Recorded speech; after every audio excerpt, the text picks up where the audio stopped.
bermuatan. Untuk selanjutnya, ini kita akan membahas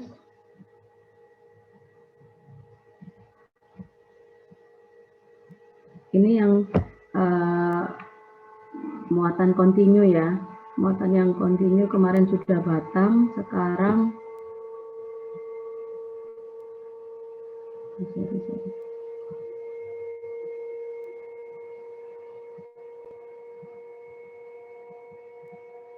Medan listrik. Maaf ini banyak yang baru masuk, jadi di pusat cincin bermuatan.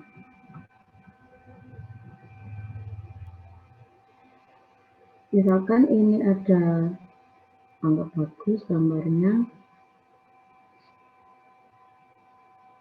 ini pusatnya, ini ada cincin, anggap yang bermuatan itu sepanjang ini aja, sengaja nggak buat penuh yang bermuatan. Jadi yang bermuatan ini tolong diperhatikan ya, nanti biar bisa langsung paham. Saudara disuruh mencari medan listrik di pusat cincin. Kemudian cincin yang bermuatan itu dari A sampai B. Saya berikan muatannya misalkan positif sepanjang AB ini, lengkung AB.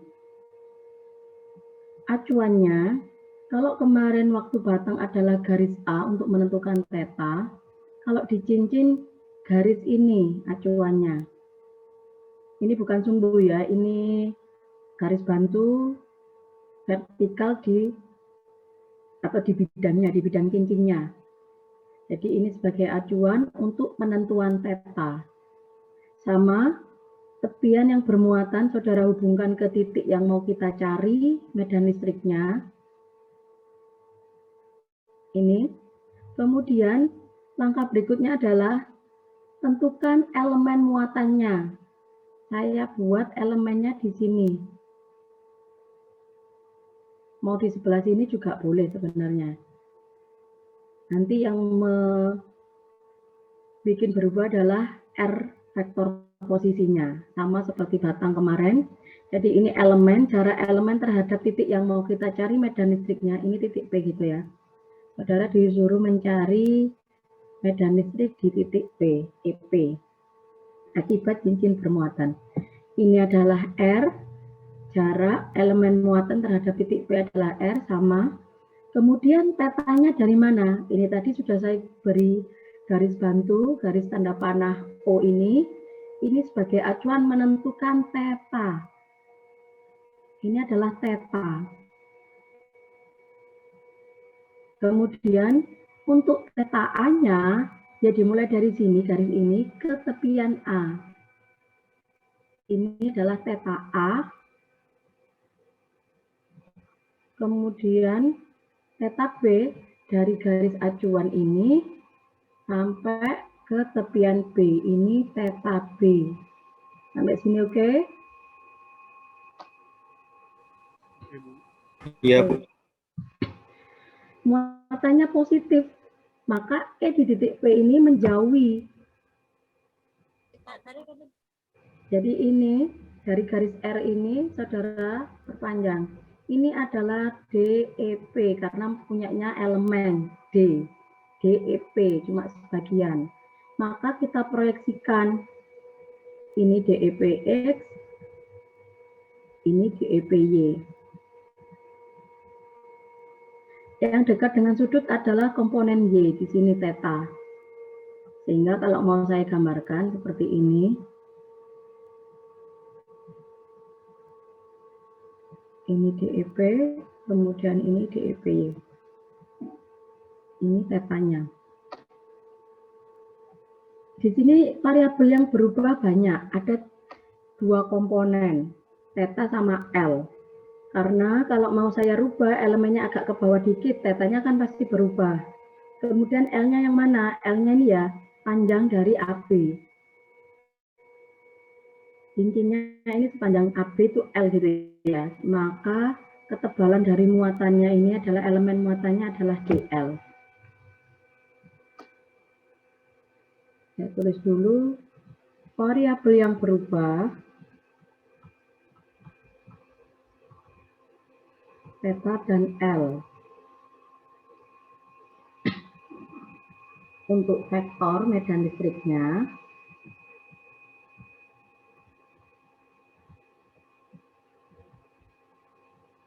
E kaki per R kuadrat R topi. Untuk medan listrik elemennya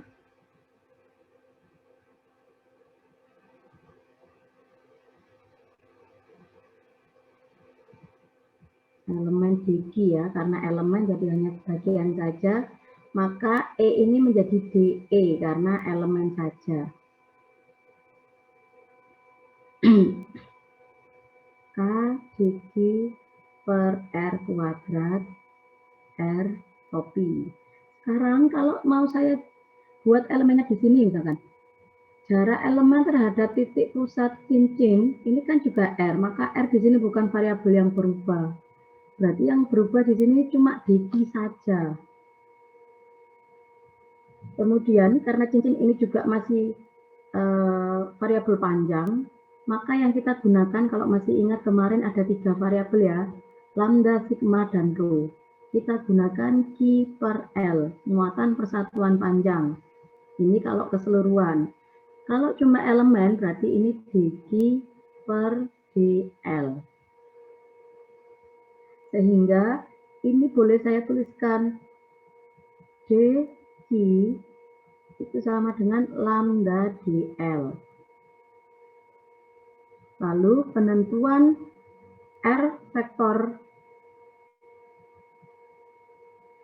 posisinya, langsung ya R vektor posisinya, sinusoidalnya masih ingat tetanya dekat DEPY, maka R vektor posisinya adalah kelas 26,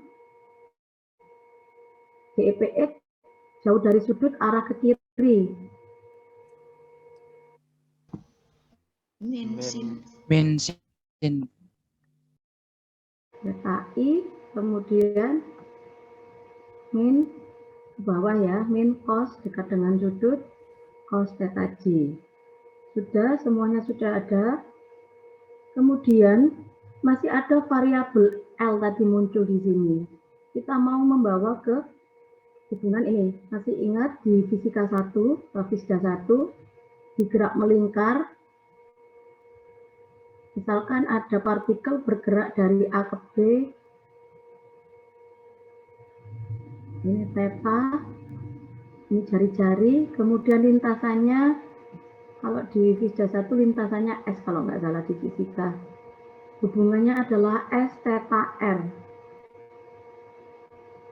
Atau kalau dalam hal ini tadi kita terlanjur L ya, maka ini boleh saya tuliskan L, lintasan yang ditempuh, theta R.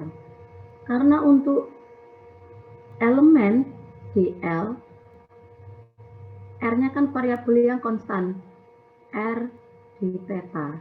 dl nanti boleh kita nyatakan sebagai R di theta. Sekarang sudah semua bisa disubstitusi ke sini. Saya ulang lagi di sini, DE K dq per R kuadrat R topi. Kemudian ini ya tadi ya, dq lambda dl, jadi ini K lambda dl per R kuadrat, R ininya tadi min sin theta I min cos theta J. Benar ya. Oke. Kemudian substitusi dl-nya ke lambda dl tadi R d theta per R kuadrat sin theta I min cos theta J. Berarti kan terhadap theta ya, integrasinya. Ini DEP, ini kiri diintegral DEP, kanan juga integral. Integral DEP itu EP terhadap theta, berarti selain theta ini adalah konstanta.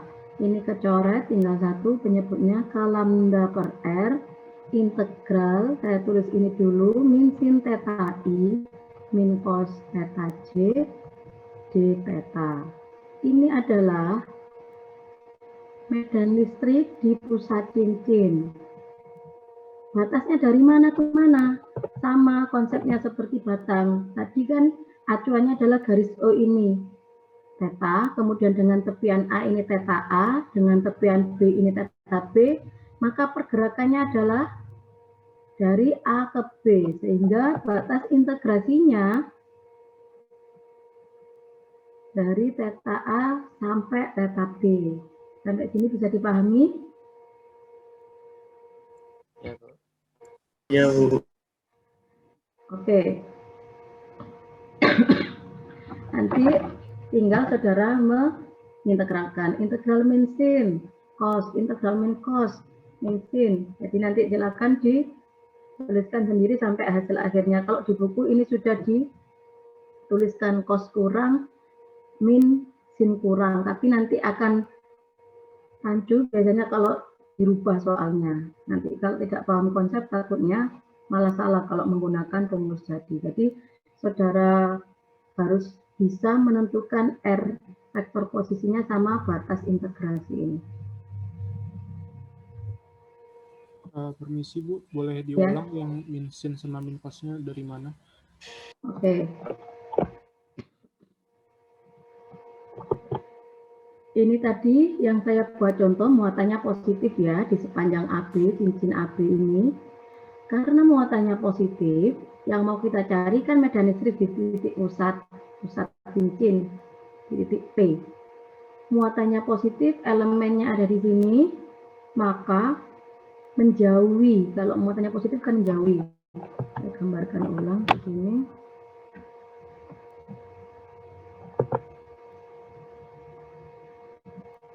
Ini tadi panjang AB, ini aja. Saya ambil elemennya di sini. Kemudian jarak elemen terhadap titik P yang mau kita cari R. Muatannya positif maka E-nya akan menjauhi. Ini lurus ya sama garis R.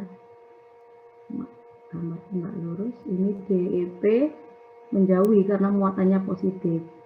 Terus ini baru kita proyeksikan vektor DEP ke komponen E, berarti DEP E ke komponen Y, DEP Y. Kemudian theta tadi mana? Dari acuan O ini terhadap garis R. Dengan sumbu Y-nya ya, berarti di sini tetanya bertolak belakang. Ini tetanya. Yang X jauh dari sudut kan ini, sudutnya ada di dekat Y. Jauh dari sudut, kalau saya hafalannya gitu, jauh dari sudut, arahnya ke kiri. Arahnya ke kiri negatif, kan kita sudah terbiasa mengasumsikan koordinat seperti ini. Ini positif Y, negatif Y, positif X, negatif Y, negatif X. Sumbu X, sumbu Y. Sehingga DEPX ini ke kiri, ke arah negatif, maka muncul tanda min. Terus dia jauh dari sudut ini. Sudutnya kan di sini. Sehingga min sin theta. Komponennya I karena di X. Sekarang yang Y, dia juga arahnya ke bawah ke komponen negatif min. Kemudian dia dekat dengan sudut cos theta, komponennya J. Sehingga vektornya seperti ini. Sekarang dalam kasus yang sama, kalau muatannya, kenapa enggak lagi garis ini? A, B. Kalau muatannya negatif, ambil elemennya di sini. Ini Pak Abi.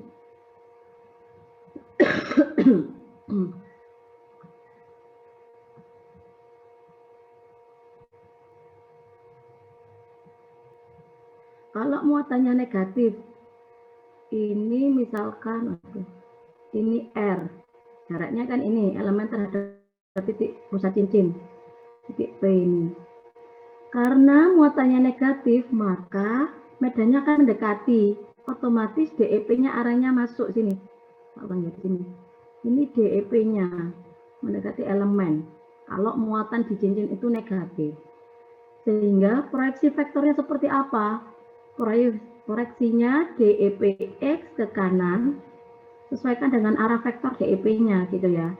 Saya rasa kalau proyeksi vektor bisa lah, ini kan materi fisika 1. DEPX sama DEPY. Sudutnya di mana? Tetap acuannya dari titik garis O ini. Ini theta. Berarti tetanya ada di sini. Oke. Berarti vektor posisinya gimana ini? X-nya jauh dari sudut ke arah positif. Sehingga sin theta I, kemudian yang Y-nya juga ke arah atas positif, makanya plus dekat dengan sudut cos theta J. Sampai sini oke?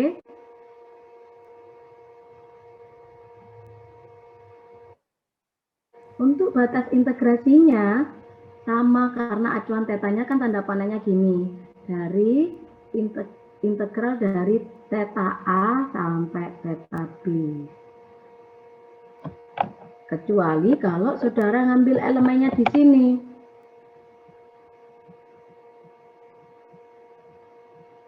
Kalau ambil elemennya di sini, ini anggap A, B, elemennya di sini. Ya kan? Kemudian, sama aja kalau di cincin tetap dari A ke B, ya. Tetanya adalah di sini. Acuannya karena yang ini garis panah. Beda kalau yang di batang kemarin kan bisa dari kiri sama kanannya garis A. Kemudian ini theta A, kemudian garis hubungnya ini theta B. Sekarang tak berikan contoh.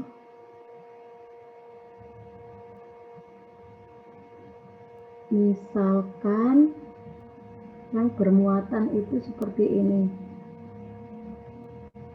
Titik A, titik B, ini yang bermuatan, misalkan muatannya positif ya semuanya, sepanjang AB. Nah, kalau di cincin ini, misalkan panjangnya yang bermuatan AB, itu bisa saudara minimalisir, ini ya, ini anggap lurus. Yang saya arsir ini simetrinya, bisa dibayangkan, ini lurus ya, ini juga lurus 180 gitu. Nah, anggap muatannya kalau positif ya tadi. Kalau muatan positif akibat elemen yang di sini kan arah E-nya kan ke sini ya.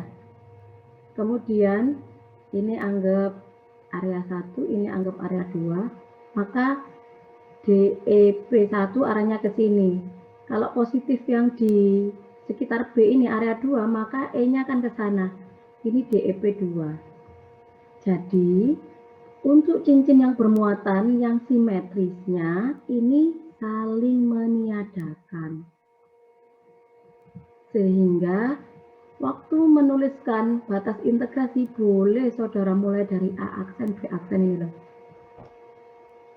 Bisa dipahami enggak ini? Jadi nanti theta A1, A aksen, theta B aksen gitu.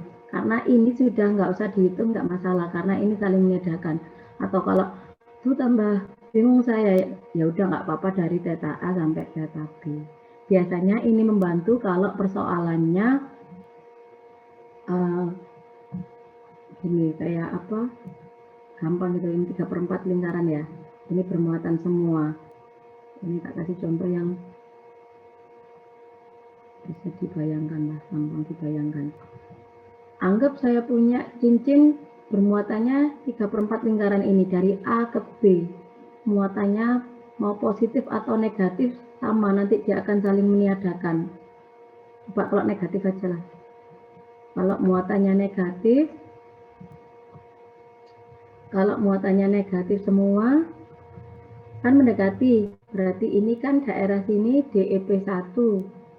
Yang ke sini DEP2, nilainya kan sama besar. Jadi ini akan saling meniadakan. Yang mestinya batas integrasinya tadi theta A sampai theta B itu theta A-nya berapa? 0, theta B-nya 270, bisa saudara rubah menjadi 90 sampai 180. Bisa dipahami enggak ini? Bisa, Bu. Ini A aksen, sini B aksen. Jadi yang penting saudara bisa menentukan batas integrasi sama R vektor posisinya. Itu tadi yang mau diambil elemennya yang mana. Saudara mau hafalinnya lambda per R lah, baru ini saudara main-mainnya di sini. Tergantung yang diketahui dan elemen yang mau dipilih.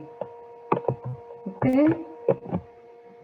Untuk yang ketiga, setelah kawat sama cincin, ini medan listrik. Ini kecepatan enggak? Saya nerangkannya. Bisa diikuti enggak? Bisa, Bu. Oke. Ini mohon dimaklumi, nggak pernah bisa gambar bagus.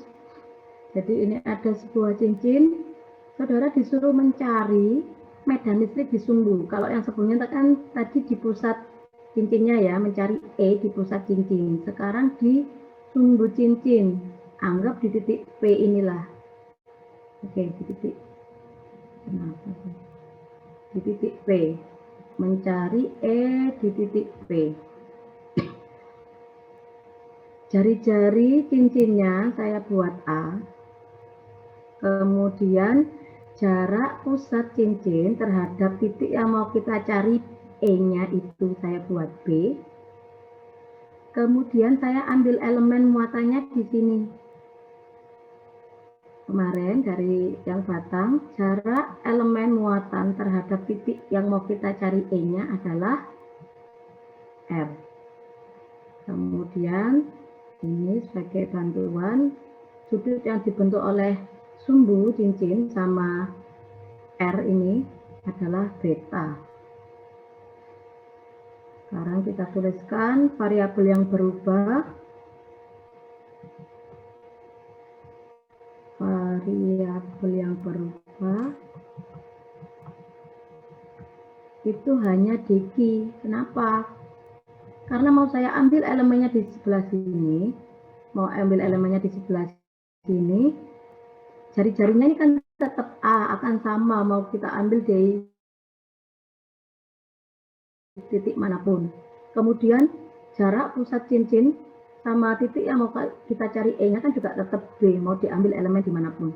Kemudian jarak elemen ke titik P itu juga R, semuanya akan sama. Jadi variabel A, B, kemudian R sama beta itu konstan. Nah, yang berubah adalah dq, sepanjang atau seluas panjang apa elemen yang mau kita pilih. Oke, sekarang medan listrik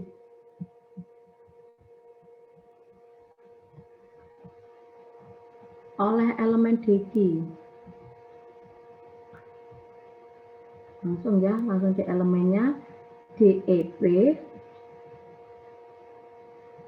K dq per R kuadrat R topi. Sekarang gini, sebelum menentukan R topinya ini,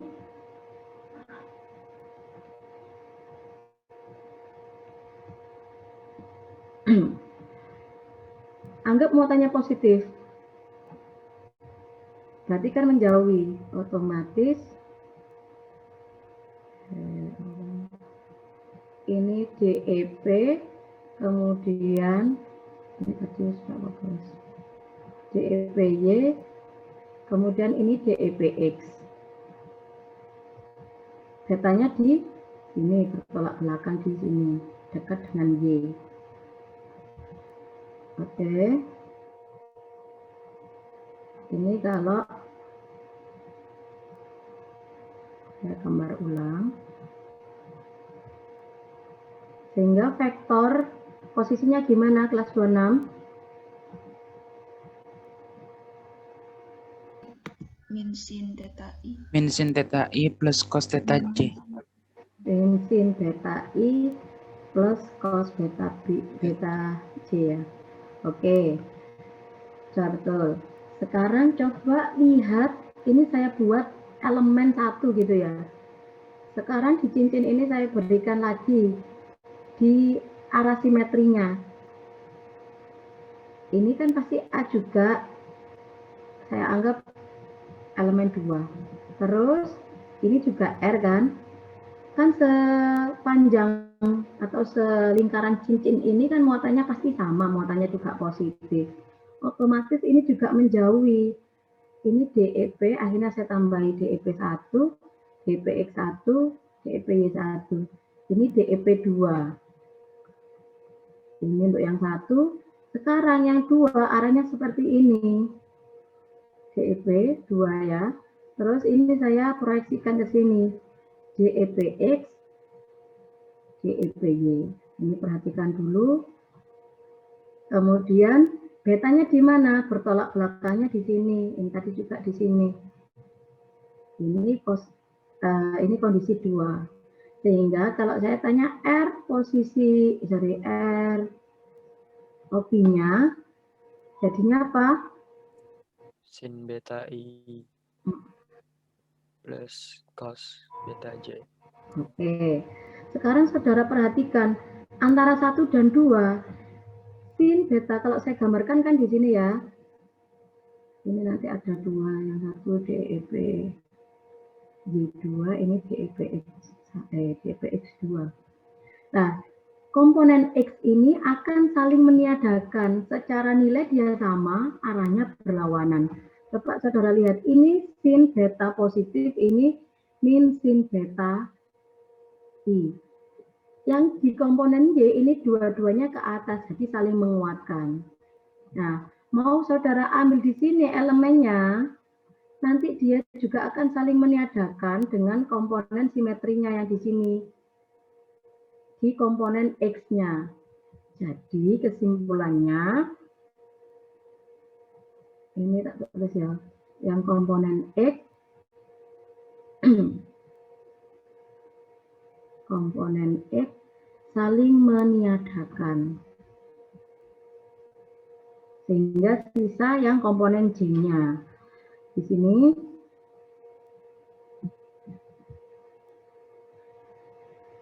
DEP sama dengan, kita rubah K R kuadrat, ini mestinya DG, terus R ininya jadinya cos beta komponennya J. Kemudian semuanya ini kan konstan, K konstanta, R konstan, beta juga konstan. Berarti integralnya terhadap siapa? Terhadap Q. Ini EP. Sehingga DEP, tak tulis lagi, K per R kuadrat. Ini cos beta dq. Kiri integral, kanan integral. Karena ini konstanta kan? Integral DEP itu EP. Yang ketinggalan ini komponen vektornya J. Kemudian kaki, tak tulis dulu K cos beta per R kuadrat, integral dq, Q, integral dx, X. Ini Q, komponennya J. Sudah? Atau kalau mau sebenarnya ini sudah oke, tetapi yang sering dihafalkan biasanya sama teman-teman itu disubstitusi ke sini. Tadi ada bantuan. Ini tadi B ya, kemudian ini A, ini beta, kemudian ini R. Kita rubah, kalau kita mau cari cos beta, berarti samping per miring, B per R, kemudian dengan aturan Pythagoras, maka R kuadrat sama dengan A kuadrat plus B kuadrat, atau R nanti sama dengan A kuadrat plus B kuadrat di akar. Sehingga untuk yang di sini boleh kita substitusi A, cos betanya itu B per R, sehingga ini jadinya R pangkat 3 Q. Ini masih ada komponen vektornya J. Sehingga EP, ini masih vektor ya, karena ada komponen vektornya. K, B, Q per A kuadrat plus B kuadrat pangkat 3 J. Kalau di buku-buku seringnya dituliskan seperti ini. K, B, Q per A kuadrat plus B kuadrat pangkat 3/2. Akar kan pangkat setengah J. Bu, nanti kalau dievaluasi kita langsung menggunakan rumus jadi boleh, silakan. Yang menjadi perhatian adalah ini komponen vektornya. Kalau saudara perhatikan, dari cincin ini, sumbu cincinnya kan saya buat tadi arahnya ke atas gini ya. Hasilnya adalah sesuai sumbu cincin. Titik P-nya ada di sini. Nah, sekarang kalau seperti ini, ternyata saudara disuruh mencari di titik P. Ini yang di sini. Maka hasilnya nanti titik P ini kan berarti sumbunya arahnya ke Y negatif ya. Maka komponen vektornya ini bukan lagi J. Maka komponen vektornya untuk kasus ini adalah, ini saudara boleh langsung masukkan nilainya KQ atau KBQ A kuadrat plus B kuadrat pangkat 3/2 min J. Sampai sini oke? Oke, Bu. Oke, Bu. Nah, ini kasus yang kedua, ini kasus yang satu. Jadi yang perlu diperhatikan adalah komponen vektornya. Terus di beberapa soal di buku soal kalau nggak salah ada seperti ini juga. Kalau cincinnya seperti ini, kemudian ini titik P-nya. Otomatis yang saling meniadakan, kalau mau saya buat elemennya di sini, anggap muatannya positif dulu ya semuanya. Otomatis ini tuh,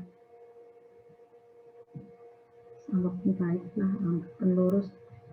Ini DEP misalkan, terus ini juga DEP. Kalau ini saya buat 1, ini 2, maka ini DEP 1, DEP 2. Ini proyeksikan DEPX 2, ini DEP Y1, anggap ringkit gitu ya, DEP X1 ke sini DEP Y1. Maka yang saling meniadakan yang mana? Yang komponen Y-nya.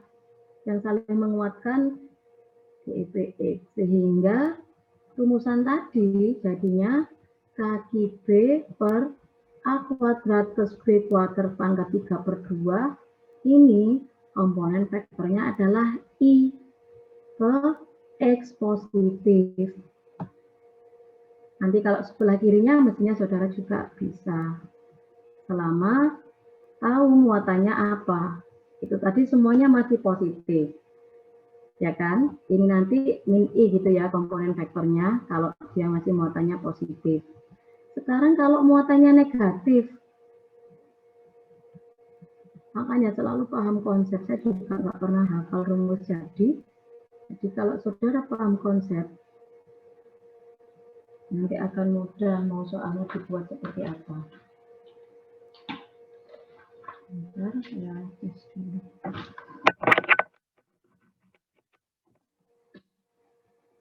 Oke, sekarang seperti ini. Titik P ada di sini.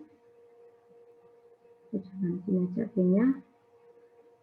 Ini titik P, kemudian kalau muatannya negatif. Negatif itu medan listriknya arahnya mendekati toh.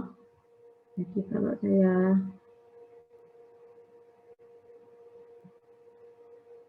baik. Nah, sekarang ini misalkan elemen 1, ini elemen 2. Kalau negatif kan berarti mendekati, maka ini DEP 1. Kemudian kalau diproyeksikan ini DEPX, ini DEPY. Ini juga DEP2 diproyeksikan, ini DEPX2 ke sini, DEPY2. Ini saling meniadakan, sehingga hasilnya kalau muatannya negatif, K3B per A kuadrat B kuadrat pangkat 3/2 min I. Jadi ini arahnya kebalikan dari ini ya. Jadi makanya saudara harus tahu betul muatannya apa, kemudian cara menentukan R tadi. Boleh menggunakan rumus jadi, yang penting saudara tahu komponen vektornya yang benar yang mana. Sampai sini oke? Bu, izin bertanya. Monggo. Sebelumnya perkenalkan, nama saya SK NRP 018 dari Departemen Biologi. Saya mau tanya yang penulisan rumusnya sebelumnya itu, Bu. Yang kenapa cosnya di luar integral, Bu? Yang sebelum-sebelumnya. Ya, yang atas itu, Bu, yang pojok. Kenapa cosnya di luar integral gitu ya? Iya. Oke. Saya kembali lagi ke sini. Makanya ini tadi saya tuliskan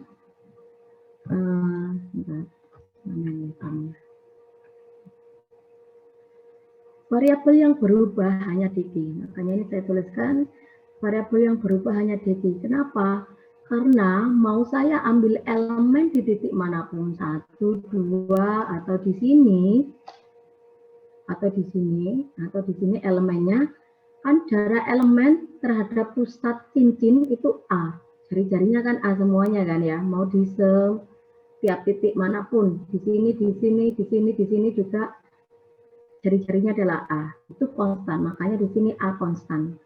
Kemudian kan yang jelas titik P ini kan sudah ditentukan, misalkan saudara disuruh mencari medan listrik di titik P akibat cincin yang bermuatan. Jadi mau elemennya dimanapun, jarak pusat cincin terhadap titik P juga konstan. B-nya tetap kan, mau elemennya di sini, B-nya akan konstan. Makanya variabel B ini juga konstan. Lalu jarak elemen seperti biasa, elemen terhadap titik P adalah simbolnya R. R ini juga konstan, mau saudara ambil elemen dimanapun, sehingga ini juga konstan. Gitu ya. Lalu tadi saya bilang saya kasih bantuan untuk sudut yang dibentuk oleh B dan R itu beta. Mau elemen dimanapun, sudut yang dibentuk oleh B dan R juga konstan.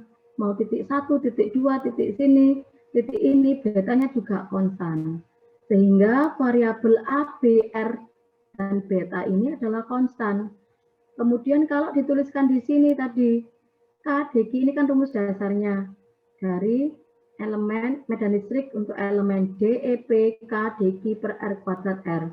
Dengan menentukan R-nya tadi sudah, min sin beta cos beta ini, terus kita buktikan dengan elemen yang simetri, sin beta I plus cos beta J, maka komponen X saling meniadakan. Yang saling menguatkan adalah komponen J positif. Oke, R-nya sudah kita tentukan.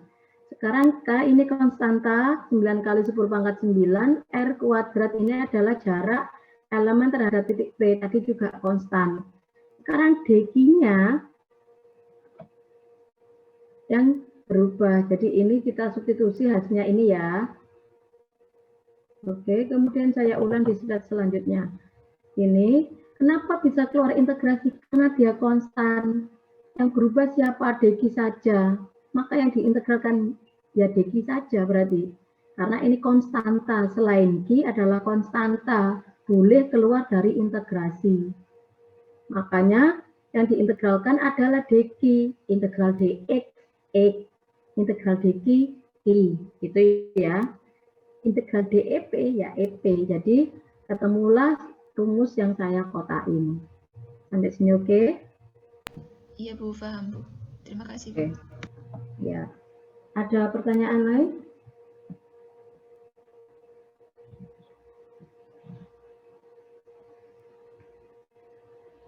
Apakah bisa dilanjut? Lanjut, Bu. Oke.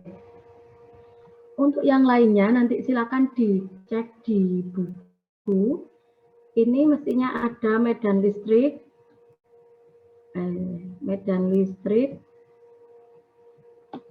pada cakram berongga. Nanti saya share di Classroom juga nanti PPT yang bagus, maksudnya yang ketikan. Sengaja saya senangnya itu lulus meskipun tulisan saya jelek ya, biar nanti gampang untuk menjelaskan. Kalau yang berongga, ini saya kasih rumus jadi saja. Nanti penurunannya ada di PPT yang ketiga nanti. Oke, ini ada cakram berongga. Cakram berongga, pusatnya O. Berarti muatannya ada di sini ya, cakram berongga. Yang ini rongganya berarti nggak ada muatan. Oke, kemudian mau nyari medan listrik di titik P akibat cakram berongga. Jarak titik P terhadap O, ini biar sama kayak yang cincin tadi, saya pakai variabel B. Kemudian sudutnya dengan jari-jari dalam atau tepian dalam itu saya buat beta 1. Kemudian dengan yang tepian luar itu beta 2. Biar sama di buku. Ini langsung tak kasih tahu aja medan listrik di titik P.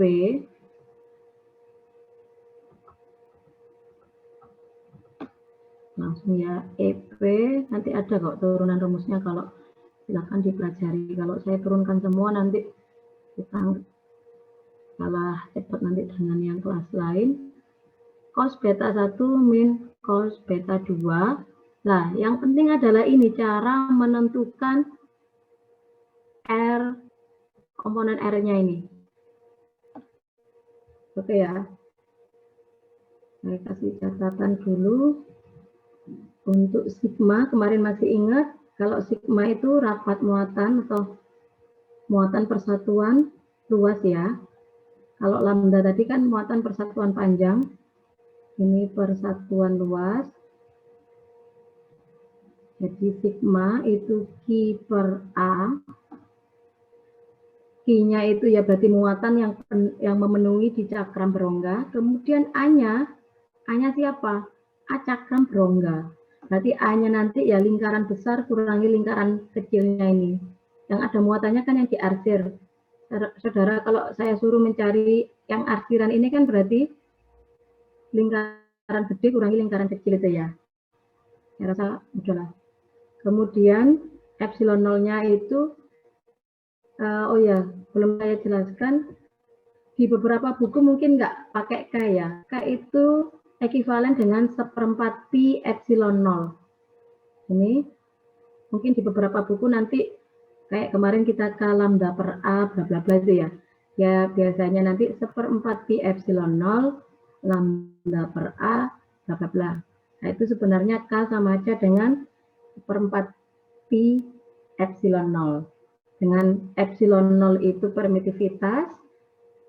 Ini konstanta 8,85 seingat saya 10⁻12 kalau nggak salah, nanti silakan dicek. Kemudian yang menjadi catatan lagi adalah R ini arah dari pusat cincin ke titik P, pusat cincin O ya, pusat cincin O ke titik P. Sehingga R-nya ini, kemana R-nya? Di kasus ini adalah R-nya ke sini.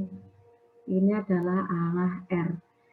Jadi nanti sigma per epsilon 0 cos beta 1 min cos beta 2, komponennya ke sana, berarti nanti ini adalah I positif di kasus ini. Hampir sama kayak yang sumbu tadi loh. Kalau nanti dia cakramnya bentuknya kayak gini, kemudian titik P-nya di sini, berarti ya bla bla bla, nanti J positif. Sampai sini oke?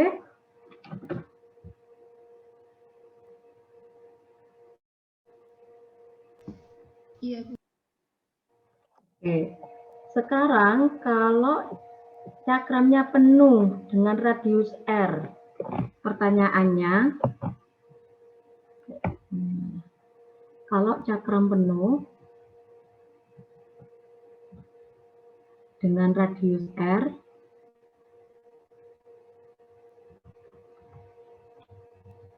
maka beta satunya berapa?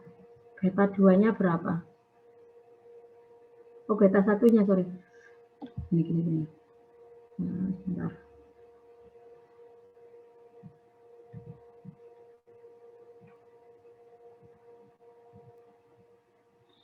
Kalau cakramnya penuh berarti kan nggak ada rongganya. Maka beta satunya adalah pas 26. Beta satunya? 0 ya, Bu. Ya, beta satunya 0. Kemudian kalau saya nyatakan cos beta 1 itu kan cos 0 sama dengan 1. Sehingga persamaannya, bentar, kok masih ada yang masuk ya ini. Kemudian beta 2 dulu, cos beta 2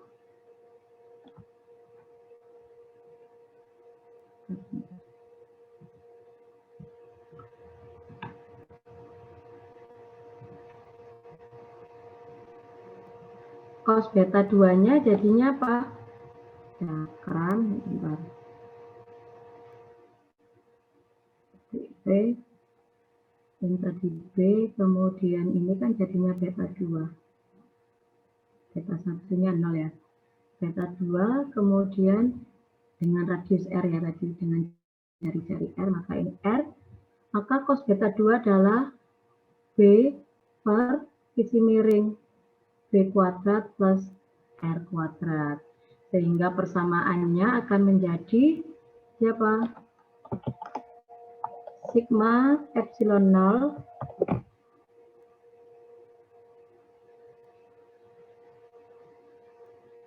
oh maaf saya ada yang kurang tadi, ini ada 2-nya 2 epsilon 0 2 epsilon 0 cos beta 1 ini ya tadi kan cos beta 1 min cos beta 2 sehingga cos beta 1-nya adalah 1 min B per akar B kuadrat plus R kuadrat. Ini kalau cakram penuh dengan radius R, maka E di titik P-nya sebesar ini. Posisinya R ininya adalah di positif. Dengan asumsi ini adalah komponen X. Oke ya. Silakan.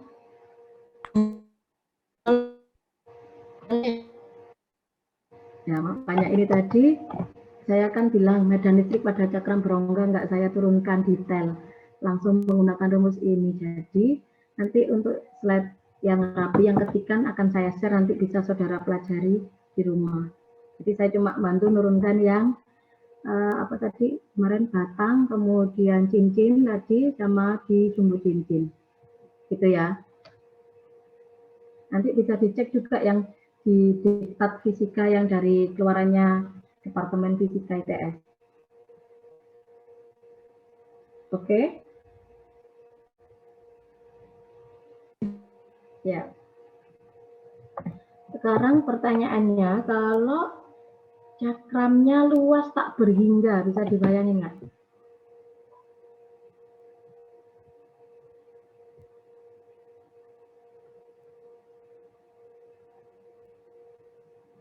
Biasanya ini nanti kalau di medan magnet juga biasanya kawat lurus tak berhingga. B-nya nanti mu 0 I per 2 PA, biasanya hafalannya kan gitu.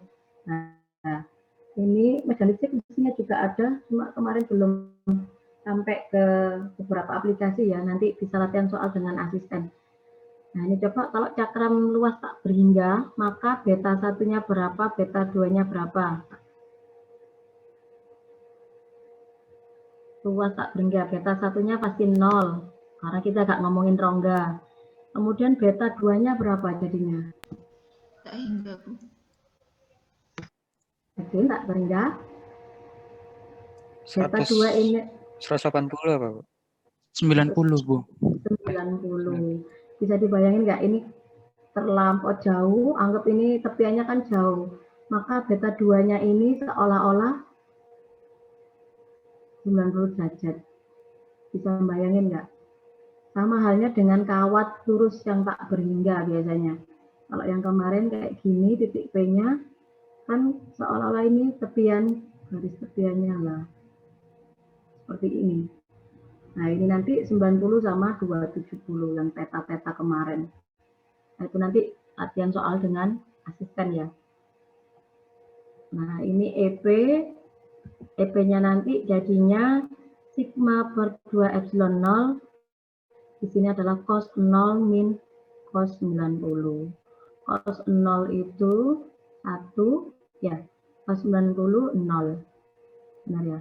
Jadinya EP untuk cakram luas tak berhingga sigma per 2 epsilon 0. Ini yang biasanya untuk penerapan di beberapa soal. Oke, nanti bisa saudara cek lagi di PPT yang akan saya share. Nanti juga ada yang apa namanya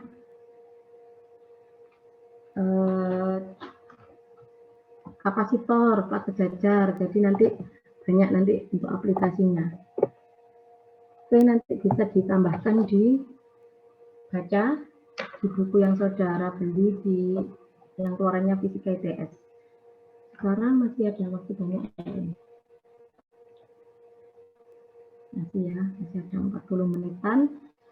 Sekarang ke topik yang lain, hukum Gauss.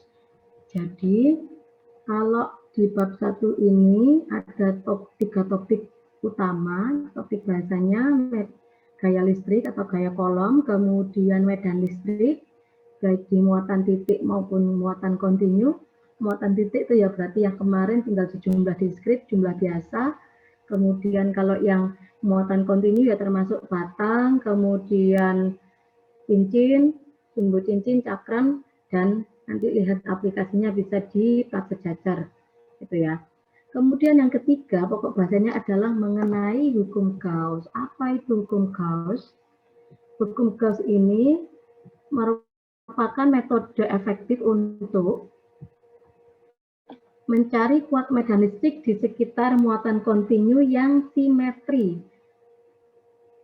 Kita tulis saja untuk mencari kuat medan listrik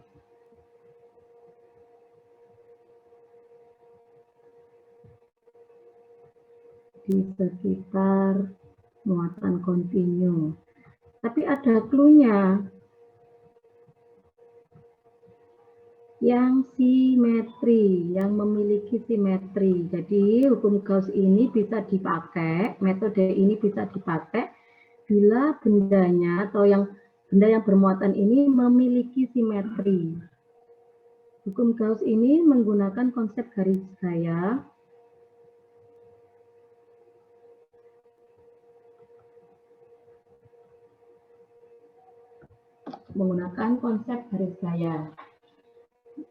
Yang penting saudara masih ingat kemarin konsep garis gaya, kalau muatan positif kan keluar ya. Kemudian kalau negatif masuk. Kemudian prinsip penggunaannya gimana cara menerapkan hukum Gauss ini. Yang pertama, saudara perhatikan permukaan Gauss-nya. Permukaan Gauss yang akan dicari medan listriknya. Bentar ini.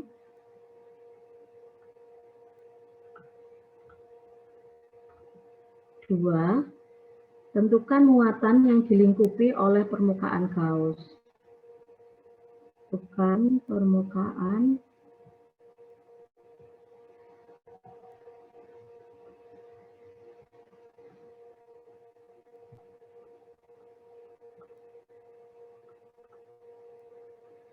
Jadi, yang menjadi perhatian adalah pertama, tentukan permukaan Gauss-nya. Langkah kedua, tentukan permukaan, tentukan muatan yang ini.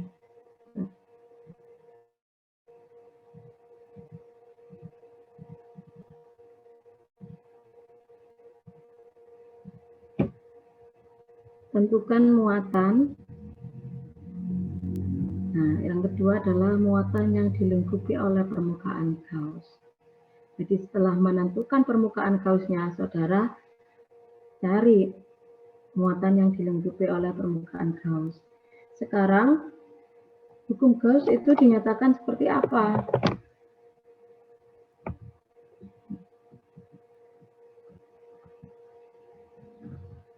Hukum Gauss itu dinyatakan sebagai integral tertutup EdA. Ini kemudian Q total per epsilon 0. Ini saya nggak akan turunkan.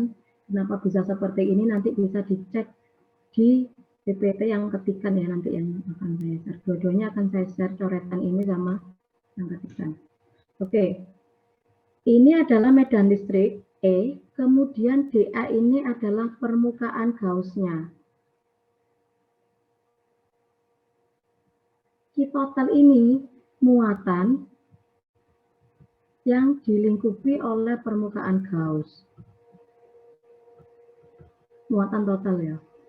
Muatan total yang dilingkupi oleh permukaan Gauss. Makanya prinsip dari penggunaan hukum Gauss ini yaitu tadi tentukan permukaan Gauss-nya, kemudian cari muatan totalnya yang dilingkupi oleh permukaan Gauss. Kalau di kalkulus atau matematika 1 ya, saya rasa sudah dapat mungkin integral kemudian ada tanda lingkaran ini maksudnya integral tertutup. Ini menunjukkan integral tertutup berarti untuk integral permukaan. Integral berupa apa ya, permukaan atau kulit gitulah. Selimut permukaan ini bendanya. Integral tertutup cara bacanya seperti itu. Itu dinyatakan sama dengan Q total per epsilon 0. Nah, untuk penerapannya ini mohon diperhatikan. Jadi nanti biar nggak mengulang-ulang. Ada dua bola, yang permukaan itu biasanya ada bola, kemudian silinder, itu ya, yang ada permukaannya. Ini bola nanti ada dua. Yang pertama ini bola konduktor.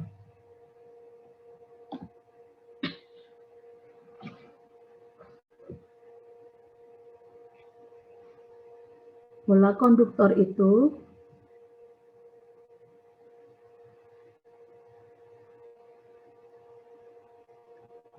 bola bermuatan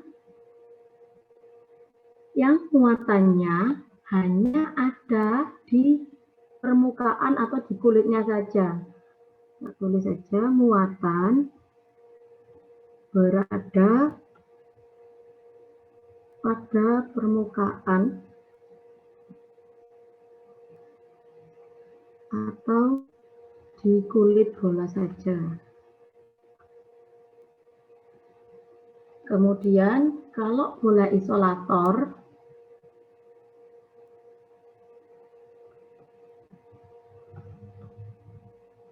sama, dia bola bermuatan, tetapi muatannya terdistribusi merata di seluruh bagian bola.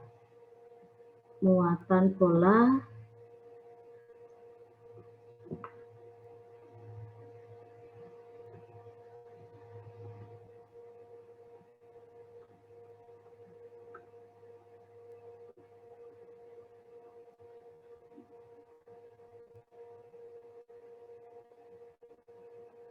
jadi bisa dibayangkan kalau yang konduktor itu kayak wijennya yang di onde-onde itu loh, di permukaan saja. Tetapi kalau bola isolator muatannya itu padat memenuhi seluruh isi dari bola. Bisa dipahami enggak ini? Bisa.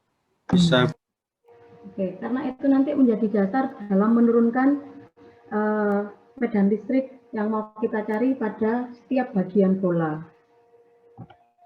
Oke, yang pertama kita mau menurunkan untuk yang, ini sudah bisa tambahkan dulu slide-nya.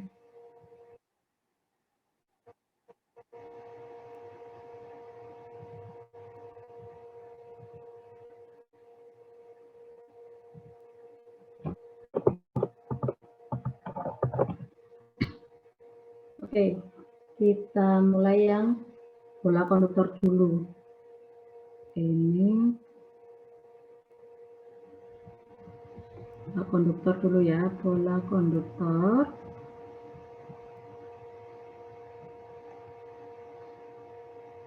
Ada bola konduktor berjari-jari R,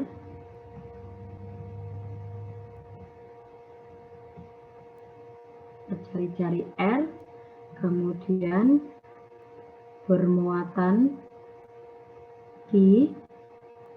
Saudara saya suruh tentukan, gini aja soalnya,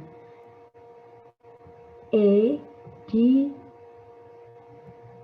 jarak kurang dari R. Yang kedua, E di R lebih dari R. Berarti untuk yang kasus 1 berada di dalam ya, di dalam bola. Kemudian yang kasus 2 ini di luar bola. Jadi saudara disuruh mencari E di sini sama E di sini di luarnya. Mencari E di sini untuk yang A, kemudian yang kedua di sini di luarnya. Oke. Sekarang cara menentukannya. Kita gunakan hukum Gauss karena ini permukaannya kan simetri kan dia. Jadi untuk solusinya, saat E di R kurang dari R besar, kita terapkan integral tertutup. Coba perhatikan semua. Integral tertutup EdA sama dengan tadi I total per epsilon 0. Ini kan rumusan dari hukum Gauss. Prinsipnya tadi gimana? Prinsipnya pertama tadi apa? Tentukan permukaan Gauss-nya. Ini pennya bisa ganti warna ya.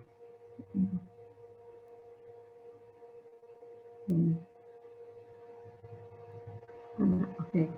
Prinsip yang pertama tadi apa? Tentukan permukaan Gauss-nya. Oke, coba perhatikan semua. Karena yang dicari adalah R kurang dari jari-jarinya ya, maka permukaan Gauss-nya ada di mana? Di dalam. Ini saya buat garis putus-putus. Ini adalah permukaan Gauss.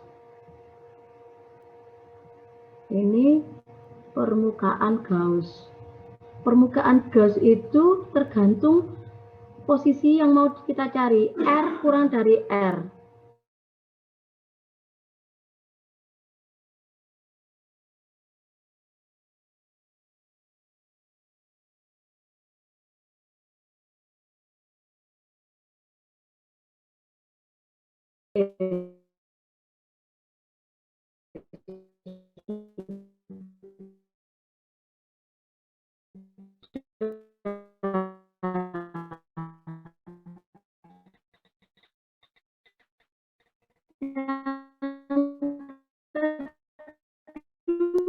Mohon maaf, suaranya putus-putus.